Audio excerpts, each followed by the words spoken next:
Yeah, but there's also a wider cultural issue, isn't there? The lack of patriotism, the lack of love for Australia, the lack of a sense of what we're all here for.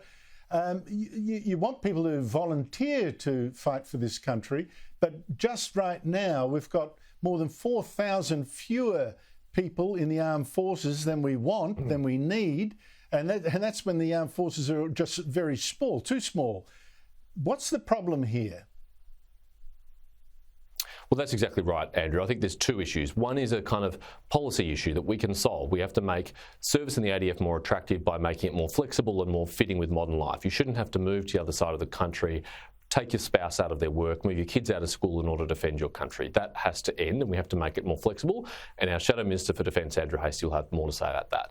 But as you say, there's a more fundamental underlying cultural problem here, which is we've lost a sense of self-belief, we've lost a sense of self-confidence. We don't teach young people that our country is worth anything, let alone worth defending.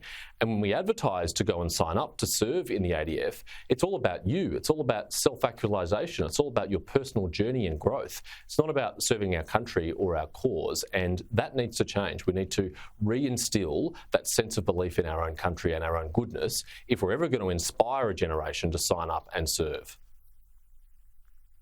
Well, on that very point, James, here you are making your speech just at the same time that a group called Teachers for Palestine says it wants to teach students about Anzac Day in their way. They want to teach that Anzacs, in fact, most of them were New Zealanders, committed a war crime against Palestinians more than 100 years ago. That's got to be taught, they say. The Anzac legacy must be dismantled, not glorified. The Anzacs were conscripted in service of the colonisers. I mean, what is going on here?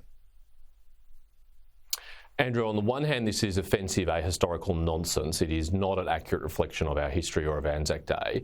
But on the other, it's a deeply dangerous attempt to dismantle one of the last unifying symbols of nationhood in Australia. You know, long after people have trashed our flag, trashed our constitution, trashed our anthem, Anzac Day, and Australia Day as well, Anzac Day is one of those things that has almost universal support, almost universal belief, no matter you're on the left of politics or the right, whether you came here recently or a long time ago. Australians rally around this. And I think it's particularly insidious that even that institution is now under attack, and there are people trying to undermine that, and it is storing up a whole lot of trouble for us in the future.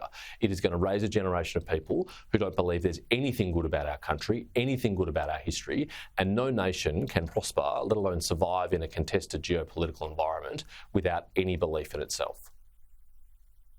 I think that's absolutely right. I was wondering, in fact, if the Prime Minister's wasting a few days walking up and down the Kokoda track, but perhaps paying this tribute to soldiers who fought and died there is exactly the right thing he should be doing. I don't know.